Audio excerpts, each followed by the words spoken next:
Assalamualaikum warahmatullahi wabarakatuh. Saya Anissa Imaniati, NIM 181030427 akan menjelaskan pasal 23 dari Konvensi Wina 1969.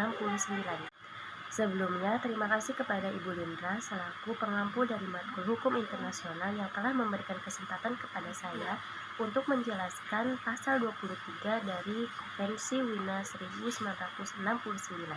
Teman-teman semua, jadi saya akan memulai menjelaskan pasal ke-23 dari Konvensi Wina 1969.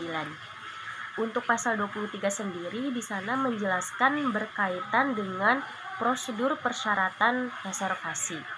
Di pasal ke-23 ini yaitu terdapat 4 ayat. Nah, untuk ayat pertama dan ayat kedua itu menjelaskan mengenai prosedur dari reservasi.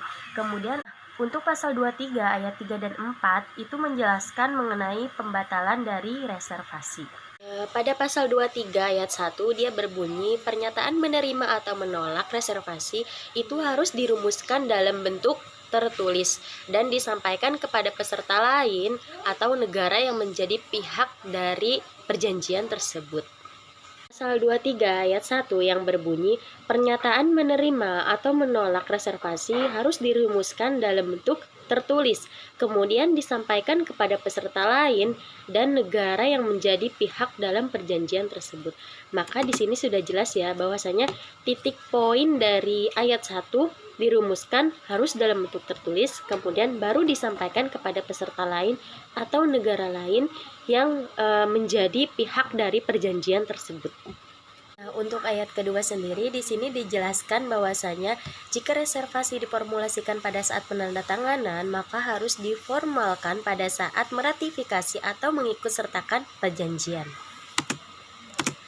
Untuk ayat ketiga sendiri, yaitu suatu pernyataan menerima atau menolak reservasi yang dilakukan sebelum pengukuhan atau penguatan, maka reservasi tersebut sudah tidak harus memerlukan pengukuhan kembali.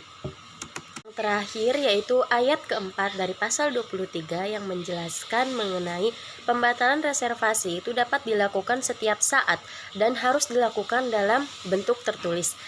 Nah, berarti sudah jelaskan pada ayat keempat ini bahwa ketika kita melakukan pembatalan reservasi, maka pembatalan tersebut bisa dilakukan kapan saja dan kemudian bisa dilakukan dalam bentuk tertulis. Sedikit penjelasan dari saya mengenai pasal 23 dari Konvensi Wina 1969. Semoga teman-teman semua bisa memahaminya dan semoga apa yang saya sampaikan bisa bermanfaat untuk teman-teman semua. Terima kasih. Wassalamualaikum warahmatullahi wabarakatuh.